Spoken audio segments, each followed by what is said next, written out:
भगवान ने एक गलती की थी और गलती से एक लड़के को मार दिया जो अब भी नहीं मरना था। बिजली ने टोया नाम के एक युवक को मारा जो अब खुद भगवान के सामने बैठा था। भगवान माफी मांग रहे हैं पर तुरंत कुछ नहीं कर सकते।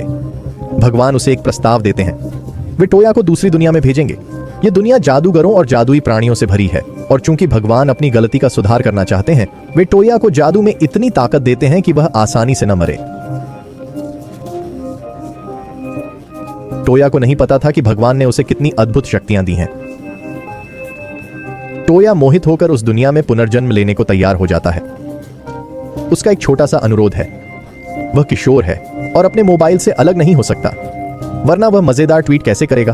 भगवान खुशी से मान जाते हैं। वे फोन को चालू रखते हैं और उसमें दुनिया का नक्शा भी जोड़ देते हैं।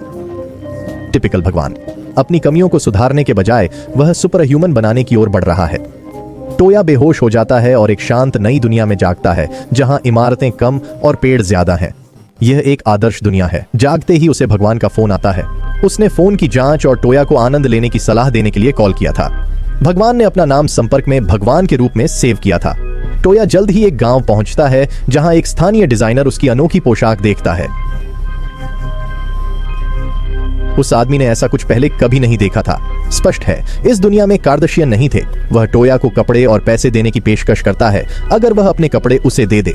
डिजाइनर टोया को रीफ्लेट शहर की एक दुकान पर ले जाता है। सबकी बात समझने के बावजूद टोया किसी भी भाषा को पढ़ नहीं पाता। वह पैसे और नए कपड़े लेकर दुकान से निकल जाता है। डिजाइनर की दुकान से विदा लेकर टोया रहने के लिए सराय की तलाश में शहर में घूमता है। अचानक उसे दिखता है कि दो गुंडे कुछ लड़कियों को धमका रहे हैं। उनके हाथ में लड़कियों से खरीदा बर्फ का सींग है जिसका वे सही दाम देने से मना कर रहे हैं। एक सोने का सिक्का। टोया गुंडों को रोकता है, सींग खरीदता है, उनसे छीनता है और उनके सामने तोड़ देता है। उसे लगा था कि इससे गुंडे भटक जाएंगे, पर वे उसे पीटने दौड़ पड़े।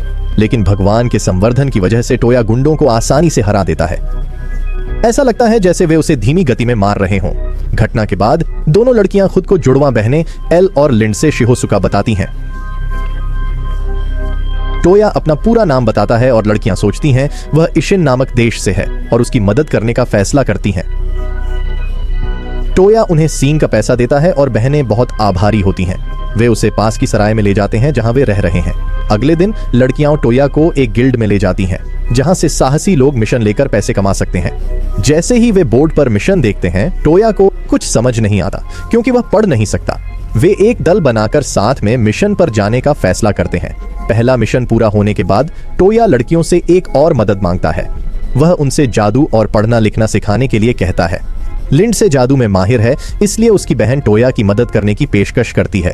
लिंडसे बताती है कि हर तरह के जादू के लिए खास योग्यता चाहिए होती है। शुरुआत में 6 तरह के मूल जादू थे: जल, अग्नि, पृथ्वी, वायु, प्रकाश और अंधकार, और एक विशेष जादू जिसे शून्य जादू कहा जाता था। हर तरह के जादू के लिए व्यक्ति में जन्मजात कौशल होना जरूरी है। टोया को अपने किसी पूर्व कौशल का पता नहीं, पर वो ईश्वर पर भरोसा करता है जिसने कहा था कि वो कोई भी जादू कर सकता है। लिंडसे बताती है कि 7 जादुई पत्थर होंगे जो क्षमताओं की जांच करेंगे, और वे वही करते हैं। ईश्वर के आशीर्वाद से टोया सभी 6 तत्वों और शून्य जादू में महारत हासिल करता है। लड़कियां हैरान हैं क्योंकि उन्होंने कभी ऐसा व्यक्ति नहीं देखा जो सभी 6 तत्वों का उपयोग कर सके। इसके अलावा टोया का शून्य जादू द्वार बहुत शक्तिशाली है। इससे वे सेकंडों में एक जगह से दूसरी जगह जा सकते हैं। टोया को थोड़ा बुरा लगता है क्योंकि उसे यह क्षमता बिना अभ्यास के मिली। ऐसा लगता है जैसे वह खेल में धोखा दे रहा हो। कुछ दिनों में टोया ने अधिकांश तत्वों और मंत्रों पर महारत हासिल कर ली, इसलिए दल अधिक कठिन मिशन लेता है जिससे उन्हें ज्यादा पैसा मिलता है। वे एक ऐसा मिशन लेते हैं जो शाही राजधानी को एक पत्र पहुंचाना है। जैसे ही समूह राजधानी के लिए निकलता है, वे एक अजीब कपड़े पहने महिला को कुछ पुरुषों द्वारा परेशान किए जाते देखते हैं। वह भूखी लगती है और हालांकि वह उन लोगों को आसानी से हरा सकती थी, उसकी भूख उस पर हावी हो जाती है और वह गिर जाती है। टोया और उसका समूह हालांकि ठीक समय पर उसकी मदद करने पहुंच जाते हैं। सैनिकों के आने से पहले वे एक सुनसान जगह पर भाग जाते हैं। लड़की अपना परिचय कोको ने ये के रूप में देती है और वह ईशान देश से है, जो उसके अजीब कपड़ों की व्याख्या करता है। ये उन्हें बताती है कि उसने रास्ते में अपने सारे यात्रा खर्चे खो दिए थे और वह बहुत भूखी और खोई हुई थी। समूह उसकी मदद करने और पास के सराय में उसे खाना खिलाने का फैसला करता है। 5 लोगों जितना खाना खाने के बाद ये आखिरकार बताती है कि वह समुराई परिवार से है और तलवारबाजी सीखने के लिए घर छोड़ आई थी। वह अपने कौशल को निखारने और चुनौती देने के लिए राजधानी की यात्रा कर रही थी।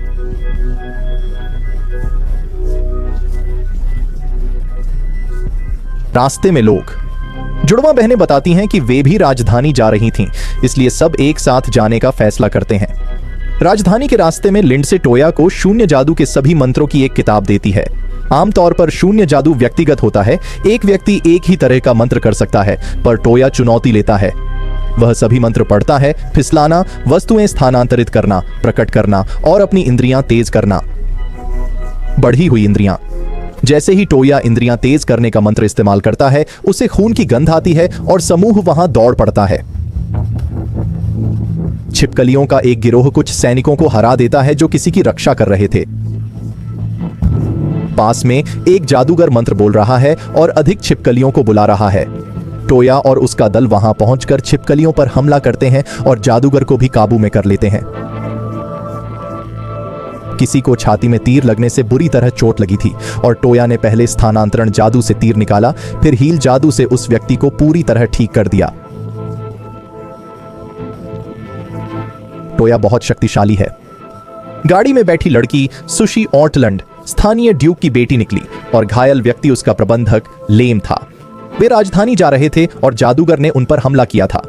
कई लोगों को खोने के बाद लेम ने उन्हें राजधानी तक सुरक्षा देने को कहा, बदले में अच्छा इनाम देने का वादा किया। टोया और उसका दल मान गए और सुशी के साथ उसके घर तक गए। ड्यूक अल्फ्रेड ऑर्टलैंड अपनी बेटी की सुरक्षा से खुश थे और दिल से समूह का धन्यवाद किया। उन्होंने समूह को दोपहर के भोजन के लिए भी आमंत्रित किया। चाय पीते हुए ड्यूक ने बताया कि उन्होंने बेटी को दादा के पास विशेष शून्य जादू सीखने भेजा था। उसकी पत्नी कुछ सालों से बीमार और अंधी थी। अगर सुशी वो जादू सीख पाती तो अपनी मां को बचा सकती थी। लेकिन नल जादू व्यक्तिगत होता है, हर कोई एक जैसा जादू नहीं कर सकता, इसलिए सुशी की यात्रा बेकार गई। ऐसा लगा जैसे नियति ने टोया को वहां भेजा हो और वो जादू आजमाने की पेशकश करता है। वह डचेस की आंख पर हाथ रखकर जादू करता है। डचेस कई सालों बाद पहली बार आंखें खोलती है और अपने पति और बेटी को देख पाती है। परिवार फिर से मिलता है, इस बार पूरी तरह स्वस्थ होकर। ड्यूक दिन की घटनाओं से इतना खुश होता है कि वह समूह को 2 शानदार उपहार देता है। पहला 40 प्लैटिनम सिक्के जो टोया के हिसाब से 40 मिलियन येन के बराबर थे और 4 बैज जो उन्हें सभी जगह जाने की अनुमति देंगे। सब खुश होकर समूह आखिरकार अपना पत्र देने निकल जाता है। याय जो पहले राजधानी में रहने का विचार कर रही थी, अब फैसला करती है कि उसके लिए सबसे अच्छा होगा अपने कौशल के साथ सर्वशक्तिमान टोया का अनुसरण करना, और इस तरह टोया के दल में एक और स्थायी सदस्य जुड़ गया। राजधानी में कुछ खरीदारी करने के बाद समूह रिफ्लेट लौट आता है। कुछ समय बीत चुका है और अपने स्मार्टफोन की मदद से टोया ने उल्लू की दुनिया से कुछ चीजें जादुई दुनिया में लाई हैं। वह आइसक्रीम और क्रीम रोल जैसी मिठाइयां और शोजी एक जापानी शतरंज जैसे खेल इस दुनिया में लाया। वे अक्सर टोया की गेट क्षमता से ड्यूक और उसकी बेटी से मिलते हैं, साथ में क्रीम रोल खाते और शोजी खेलते हैं। एक दिन समूह राजधानी की गिल्ड से एक मिशन लेता है और प्राचीन राजधानी के मैदानों की खोज का काम करता है। शाही राजधानी करीब 1000 साल पहले वहां से बदल दी गई थी और अब वहां बिना सिर के योद्धाओं की भूतें थीं। लिंडसे और टोया के जादू और ये एलसी की ताकत से वे शूरवीरों को जल्दी हरा देते हैं। टोया फिर अपने नए सर्च नाम के निष्क्रिय जादू से आसपास खजाने की तलाश करता है और पास ही जमीन के नीचे एक का पता लगाता है। वे खजाने की खोज में एक अंधेरी सुरंग में उतरते हैं और एक विशाल दरवाजा पाते हैं जो रास्ता रोक रहा है। दरवाजे पर प्राचीन भाषा में कई लेख हैं, तो टोया बाद में अध्ययन के लिए उनकी कुछ तस्वीरें लेता है। वह फिर दरवाजे का ताला खोलता है जिससे एक अजीब गोलाकार वस्तु सामने आती है। जैसे ही द्वार पूरा खुलता है, वस्तु लाल चमकते केंद्र वाले एक अजीब राक्षस में बदलने लगती है। पूरी सुरंग ढहने लगती है और समूह जल्दी से बाहर भाग निकलता है।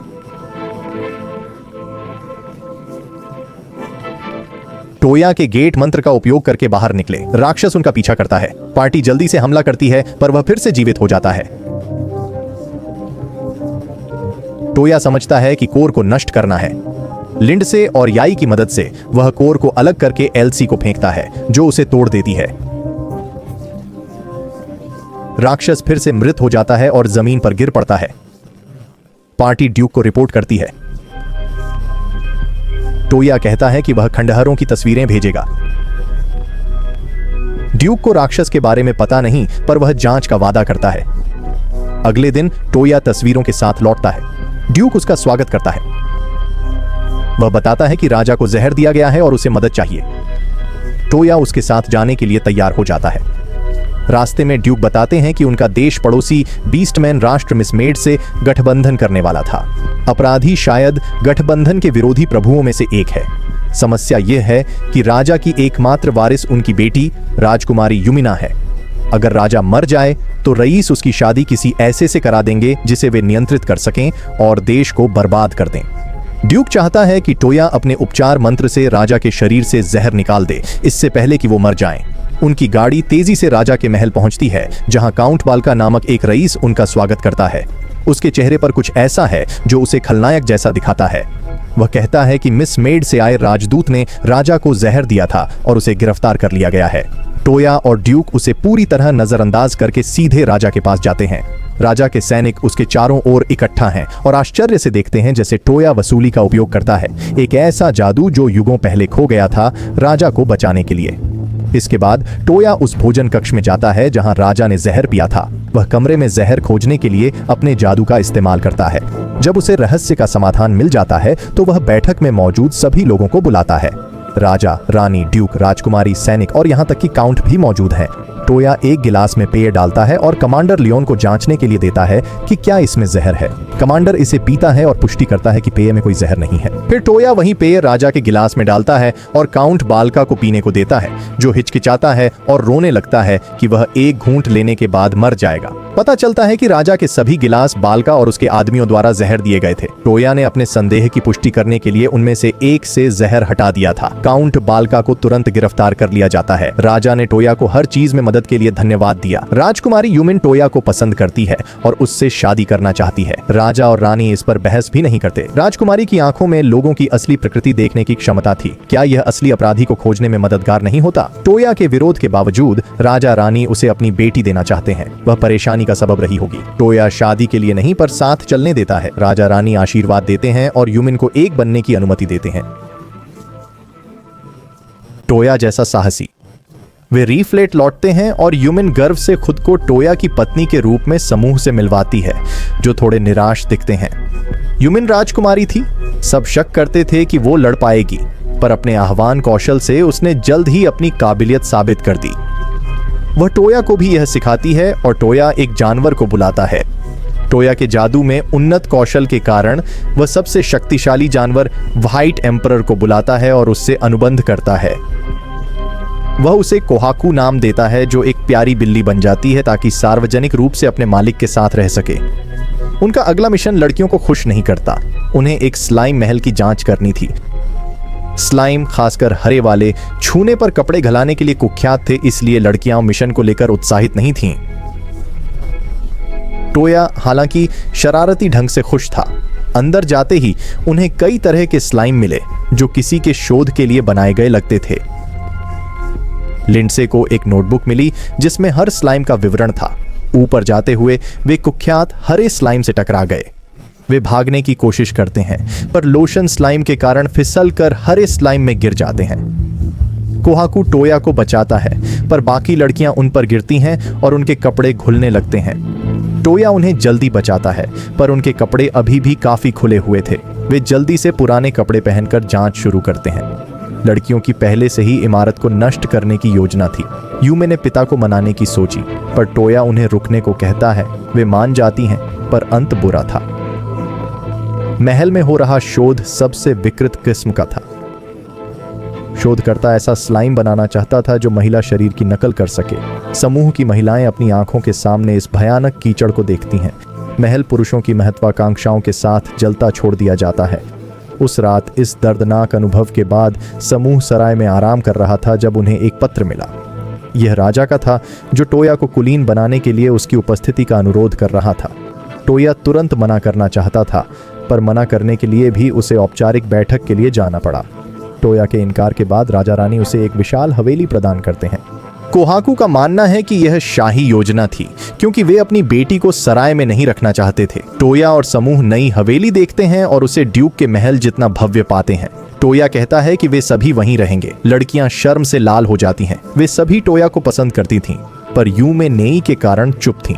पर इसका मतलब था कि वह उन्हें अपनी पत्नियां मान रहा था। टोया को इसका पता नहीं और वह कहता है कि वह सबसे बराबर प्यार करता है। लड़कियां शर्म से भाग जाती हैं और यूमे नेई उनसे बात करने जाती है। उसे टोया को साझा करने में कोई दिक्कत नहीं, पर यह अजीब हो रहा है। आशा है कि आप